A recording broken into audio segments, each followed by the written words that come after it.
Now, good afternoon, everyone. And it is a good afternoon because we're all here gathered to be good stewards of God's creation, to protect our planet for future generations and for the present, to do so in a way that brings equity, inclusiveness, diversity, to creating our solutions, and to do so in a way that is safe and secure for the globe and for the world. We are very honored to be here with such I am very honored to be here with such a distinguished delegation. You will hear from some of the chairs of our committee, and we'll acknowledge them at that time, but I also want to recognize other members of our delegation, members who have served on the Select Committee on addressing the climate crisis and other leadership roles on climate over the years and sustainability.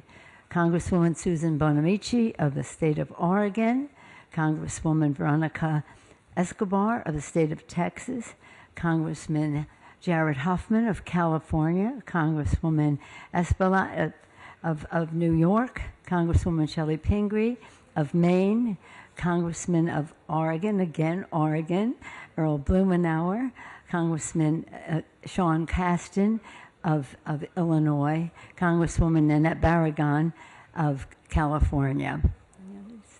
Again, the members will introduce, and you'll hear from them, they're chairs of our committee, people who have worked hard and long and taken the lead on these issues.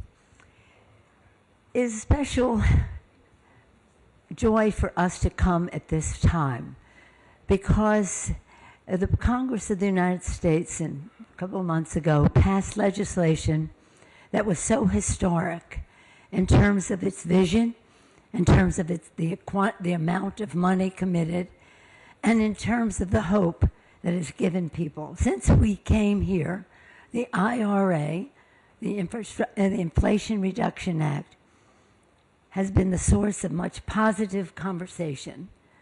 We've spoken to people at the grassroots level. We've talked to the president, the foreign minister. We've spoken to leaders from around the world, parliamentarians from around the world. And there is a recognition that the Inflation Reduction Act has made a significant difference and will make a significant difference. When we have spoken about climate, we've talked about health care. And this legislation is about that. Health care in a way that is just and fair. We talk about green, good paying jobs in a way that is just and fair and inclusive.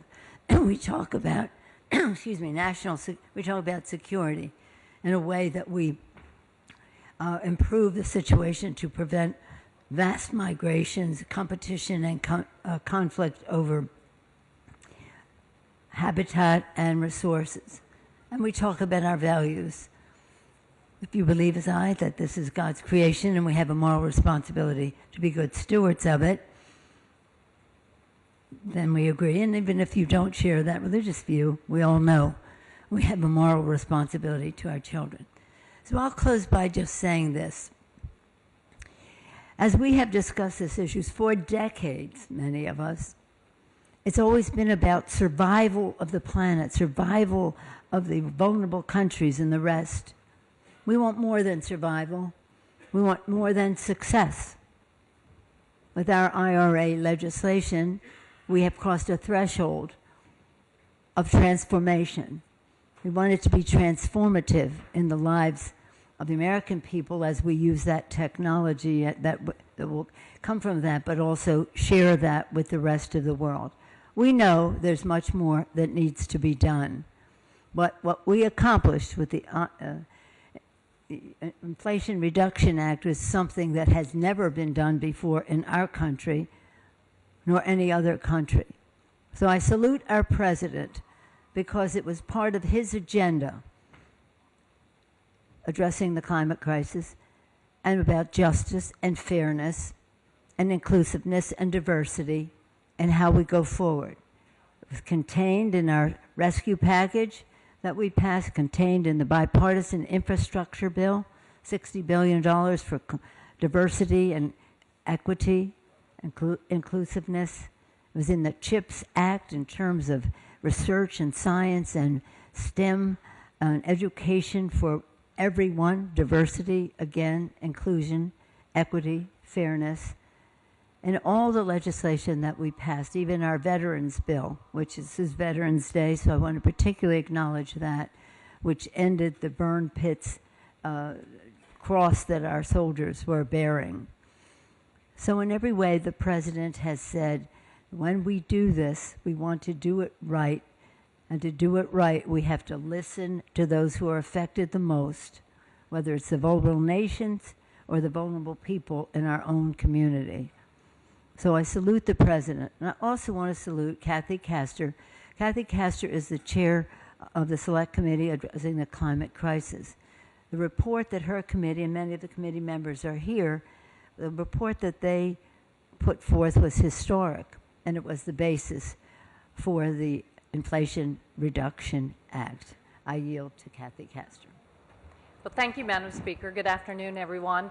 I'm Kathy Castor of Florida, the chair of the House Select Committee on the Climate Crisis. Very honored to be representing the United States of America along with my colleagues here today, including the champions, the climate champions from our climate committee, who you've already said, but I've got to recognize them again: Rep. Bonamici, Rep. Huffman, Rep. Kasten, and Rep. Escobar.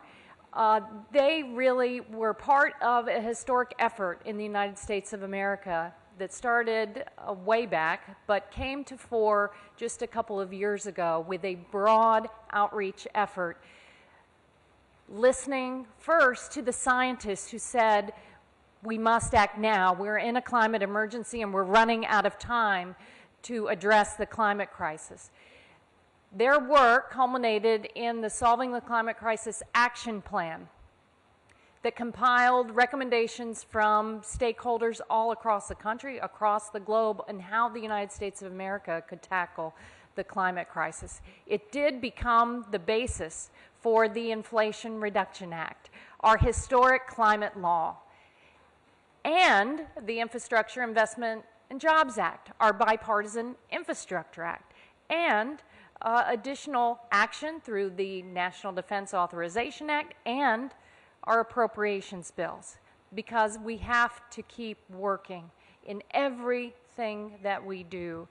But the Inflation Reduction Act in particular allows us to meet President Biden's goals of cutting climate pollution by 50 to 52% by 2030, and it keeps us on track of getting to net zero as soon as possible and no later than 2050. And when you reflect upon this last term of Congress, these last 2 years, with President Biden's leadership and the leadership of Speaker Pelosi, the strongest speaker in the history of the House of Representatives, no matter what happens in this midterm election, the most effective Speaker of the House in history, who has made climate action her flagship issue and has never given up from the time of a decade ago where we voted on another energy climate package that didn't get through the Senate at that time, but we knew what was at stake, our moral obligation to act, to reduce climate pollution, and to meet our ambitious climate goals. So the Inflation Reduction Act, in essence, it cuts costs for consumers and it cuts pollution. And we hope that it can be a model for other countries across the planet to act. It creates jobs, and it helps us avoid the costly catastrophes that we are all experiencing. I come from the state of Florida. We just were hit by another hurricane. We don't get hurricanes usually in November. And when you reflect upon the pain and damage in Pakistan with the floods, or Nigeria, here on the continent of Africa, the extreme heat, the droughts, these are expensive, and they come at a time when we're all dealing with global inflation, exacerbated by Putin's unprovoked aggression on Ukraine that has exacted a toll and is raising costs for everyone. And we know the pathway out is clean, affordable energy, not to be tied to petro-dictators any longer. So the Inflation Reduction Act helps us along that path. But here we are at Cop27, working with countries across the globe in advancing global action, reducing emissions, and enhancing resilience. And now we've all got to build on those outcomes. Time is of the essence to do so. The United States is working hard to ramp up its support for vulnerable nations and developing countries, especially to respond to the climate emergency and implement the Paris Agreement, lower cost for everyone. The President has pledged to quadruple climate funding from the Obama administration peak, delivering $11 billion annually by 2024 in finance to support countries in their efforts to decarbonize their economies and advance climate-friendly land use practices. Here in the House of Representatives, we have passed in this year's appropriations bill over $3 billion to keep our promise and to follow President Biden's leadership. We also intend to do more when it comes to enhancing efforts through public and private finance, through the World Bank, through modernization of the IMF, through what we do year after year in the Peace Corps, through USAID, through NASA and NOAA, through building these partnerships that will support our allies in all countries across the planet to meet our moral obligation. I will also want to salute the Special Envoy, John Kerry, who has led with great effectiveness for many years. And I hope the other countries will join in what America is trying to lead on, including the Green Shipping Challenge, the Global Methane Pledge, the First Movers Coalition, the Africa Adaptation Initiative, early warning systems for all, so that we can meet this moment. It's a historic moment of climate action out of the United States of America that we're very proud of, and we hope it will help us build momentum to cut costs for everyone and cut pollution and meet our moral obligation to save the planet. Thank you, Madam Speaker.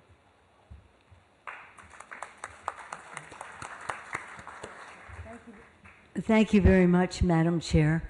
And now I want to yield to the distinguished chair of the Energy and Commerce Committee, a committee that has tremendous jurisdiction over, well, if you ask them, they have jurisdiction over everything. But in terms of the meeting that we are at today, I want to thank Mr. Pallone for his leadership and yield to him. Well, thank you. Let me just echo what Kathy Castor said about you and your effectiveness, Madam Speaker. You definitely are the most effective speaker we've ever had, in my opinion. And let me also thank Kathy and the members of the special committee for all that you've done over the last few years to initiate so much of the climate action plan that we're so proud of. I just wanted to say, I was at previous conferences when Trump was president, and he was trying to take us out of the Paris Agreement. And I was so proud to see that Nancy Pelosi led a delegation to make the point to everyone that the United States was still very much in this. And today it's very easy to make that point because of the Inflation Reduction Act, because of the infrastructure bill, and so many things that have already been mentioned. But the main thing I just wanted to say is that we're here to demonstrate that the United States continues its commitment with our global partners in the fight against climate change. And we're here to reaffirm our determination to accelerate our transition to a stronger, more equitable, and sustainable future. And in terms of the Inflation Reduction Act, I just wanted to make it clear that this bill was the single largest investment in climate action in American history. It drove cuts in methane pollution, established a national greenhouse gas reduction fund, and supported the deployment of clean energy technologies across every sector of the economy. These are, of course, the things that came out of the Energy and Commerce Committee. But in conjunction with the bipartisan infrastructure law and the other things that have been mentioned, it's really put us on track to meet the climate targets set forth in the Paris Agreement. I just wanted to mention today, just as an example, the President has already talked about or put out a statement this morning, I think he's going to talk more about it this afternoon, about methane pollution. And basically, I think most of you know methane is one of the most dangerous of a potent greenhouse gas. And what basically he's talking about today, and he already put out the summary of it, is that the Inflation Reduction Act created all these new tools to fight methane and other pollutants. And so, you know, as an authorizing committee, what was in the Inflation Reduction Act was primarily tools to fight pollution. And the methane and what he's putting forth today is a real perfect example of that. But lastly, I want to say that we still have to do more to achieve a clean, sustainable future. And we're going to continue the fight. And regardless of what happens in the consequences of the last election, I just want our global partners to know that Democrats are prepared to fight any Republican attempts to undermine these gains. Republicans have made it clear that they're going to push an extreme agenda that favors fossil fuel and corporate special interests over the interests of the American people and our allies. And Democrats are here to make it clear that we're going to aggressively oppose any proposal that would gut or weaken our hard-won climate achievements, because they were hard-won. And just solving this global problem requires global cooperation, and we're not going to falter in our commitment or in our determination to tackle the climate crisis head-on, as we've done in the last Congress. And thank you again, Madam Speaker. Thank you very much, Mr. Pallone. Thank you. Mr. Pallone's statement demonstrates the specificity and the knowledge that was brought to bear in writing this legislation. That's because in his committee and the other committees of jurisdiction, but in terms of select committee, everyone was at the table. Business and labor, environmentalists and business, environmentalists and labor, people of faith, concerned scientists, farmers, venture capitalists, you name it, everyone was at the table so that we had full knowledge of the ramifications of one aspect or another of the legislation. And everything that is in the report is not in the bill.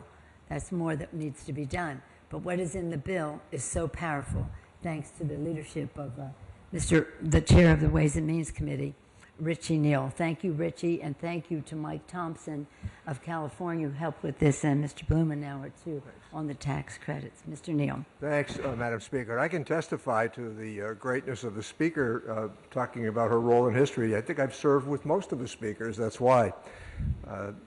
You frequently will watch concluding remarks in the well of the House of Representatives, where members with some flourish and sometimes with hyperbole will say, the world is watching. Well, the world was watching, is watching, and universally have offered a claim to the legislation that we wrote. Overwhelmingly, the Inflation Reduction Act is tax policy. We use the incentives constructed in the policy to seek certain outcomes. And as we heard from John Kerry last night, we heard from Al Gore last night, but we heard from foreign leaders across the board that America spoke with the Inflation Reduction Act. What's striking about these $370 billion worth of tax incentives is it addresses the issue that is fundamental to our system, and it's called risk-taking. So we reward the risk takers through sensible tax policy, and we have applied what is known as the tax expenditure, meaning you invest through the tax system. Many of these ventures that are taking place, they're still on the cusp. It's going to be hard for them to get some of them over the goal line, but you want to reward long-term investment, and the best way to do that, making sure that those stakeholders keep some skin in the game, is with tax policy. I think it's to be preferred and sometimes to grant policy, largely because of tax policy, you have to stay with it, and that's what we did over a 10-year period. I do want to acknowledge Mike Thompson and Earl Blumenauer in particular. They stayed with the construction of these incentives in the code.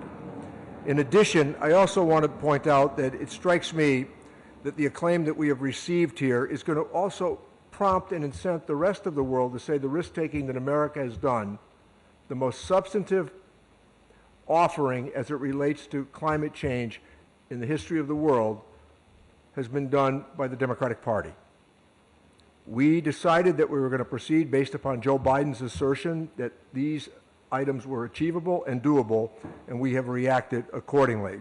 So thanks to the Speaker for her continued confidence in all of us. And I want to thank in particular the Ways and Means Committee, Democrats, who put this legislation out and stayed with it through difficult moments. Tax policy does two things. It frequently will bring aboard advocates, and it will bring aboard resistance. We were able to achieve what the advocates desired in this instance. Thank you very much. As you were speaking, I was thinking of the process that everyone went through and thinking that America is such a blessed country, and we're blessed by our first Americans. And at the table and in the discussions on how the legislation went through, we were very blessed by the contribution of Native Americans and our Indian country constituents and friends.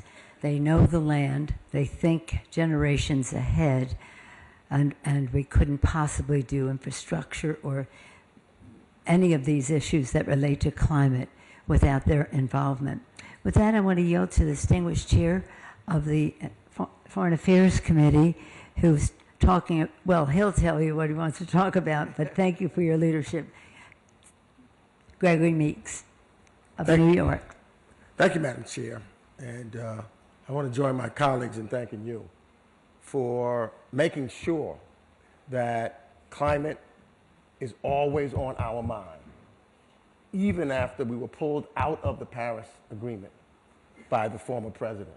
You never stopped, you never lost vision, you continued to fight, and you brought all of us. That's why we have such a large delegation here today of members under your leadership to make sure that everybody knows the United States of America is back at the table.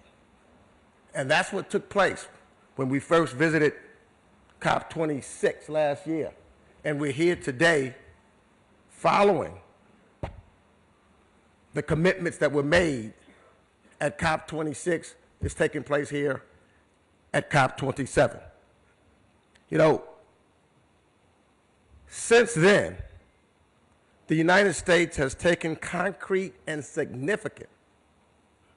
Cop26, right after that, commitments were made, significant steps were taken, and most significantly, the passing of the Inflation Reduction Act, the most significant climate legislation in our nation's history. And I'm proud that, as chair of the House Foreign Affairs Committee, we followed the direction of the Speaker and President Joe Biden, and we began to hold numerous hearings on the climate crisis, informing both the American people and the world on our committee's work. We've then worked very closely with the State Department and USAID to support initiatives that address climate change, many of which is in the historic Inflation Reduction Act. And we've advocated for more resources to assist the developing world and so they can avoid dependency on fossil fuels, and so that their voices are heard and are at the table. So we specifically have worked to shine a light on the consequences that climate change poses to indigenous groups around the world who often contribute the least to climate change and are yet the most vulnerable to its impacts.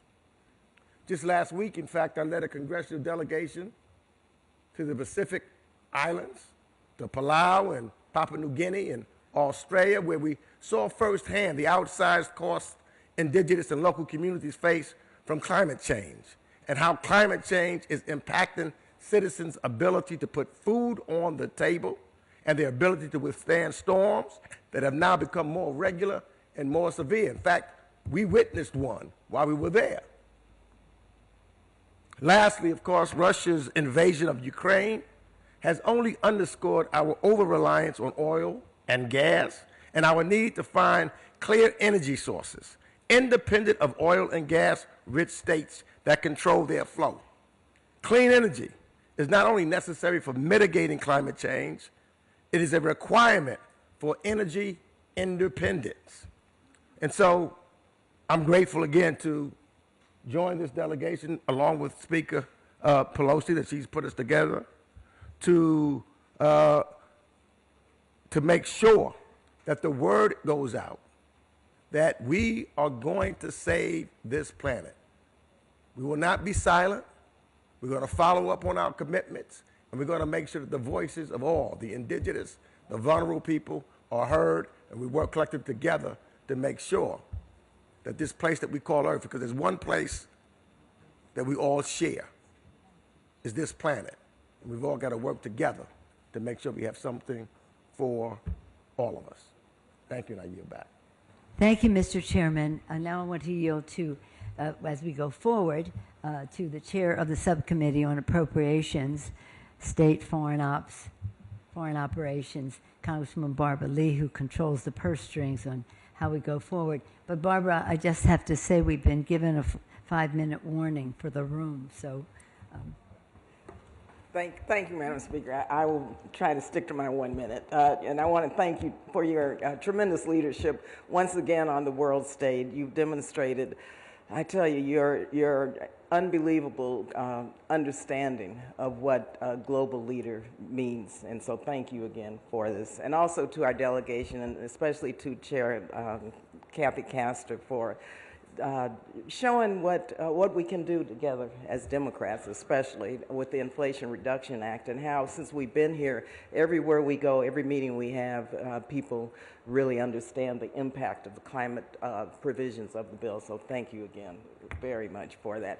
Very quickly, last year, of course, at Cop26 in Glasgow, the President and the Democratic Congress have proudly enacted, since last year, the most significant climate investment in United States history, putting us back on track to slash carbon pollution by 40% this decade.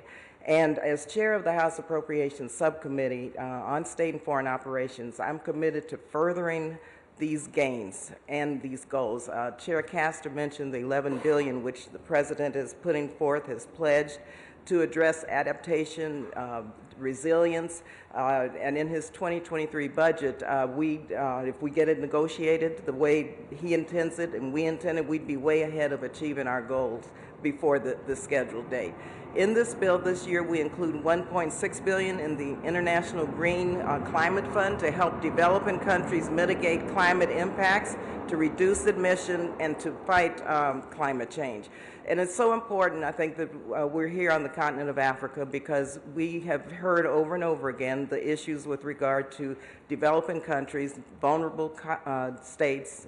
Here we met also with civil society and NGOs, and so much of what we heard and learned here we know is happening also in the United States. And so putting together this entire strategy out of this conference is so important that the developed world live up to our commitments, and I think that we're on track to do that. And I want to thank the Speaker and this delegation for keeping us on track. Finally, I'll just say, back in my home state, the Speaker's home state, Congressman Huffman's home state of California, we're already seeing the effects of the climate crisis in the form of droughts, wildfires, waves, floods that have devastated entire communities. The United Nations and scientists around the world have made it clear that we can still preserve a sustainable future for future generations, but as Chair Castor said, that window is closing fast.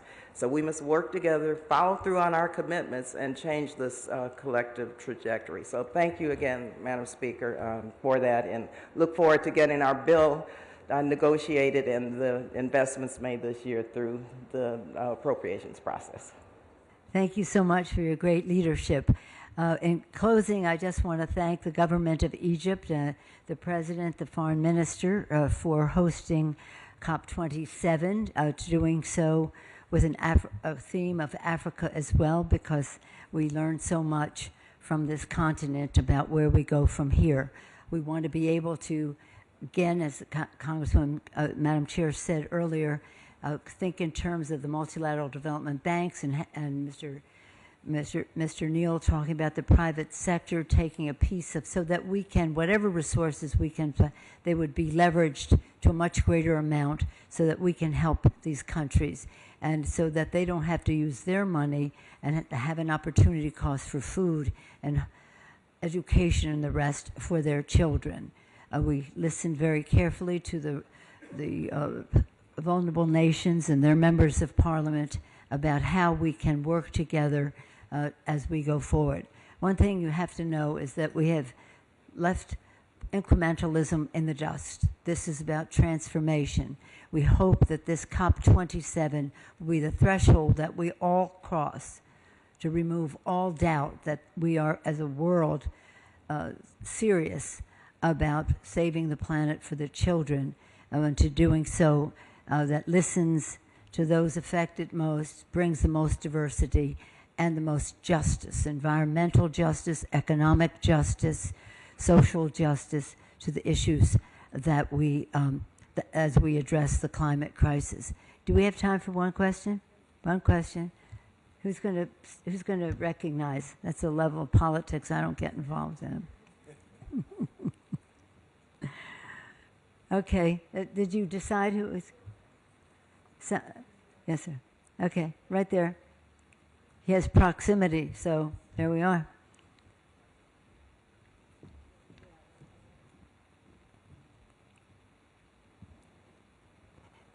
مصطفى عبد الفتاح، القاهرة الإخبارية، قناة القاهرة الإخبارية. السؤال what's the future relation of American and Egyptian? What's the future American and Egyptian future? Well, in terms of saving the planet, it's a very close one. That's what we're here to do. But our relationship is 100 years old, and it is one that is strong in areas of security, in areas of economy, in areas we have a close relationship with Egypt. And again, Jimmy Carter, I just heard from him the other day, and I remember the Camp David Accords, which is very important to the security in the region. So we have a good relationship with Egypt, yes. And we had a good visit with the president. We're friends, and friends can be very candid with each other, and we have been. Yeah. I just said, you say one more from a woman? From a woman? I just like hearing from, they have something else happening, so we'll walk out together. There's another press conference coming in. Thank you all very much.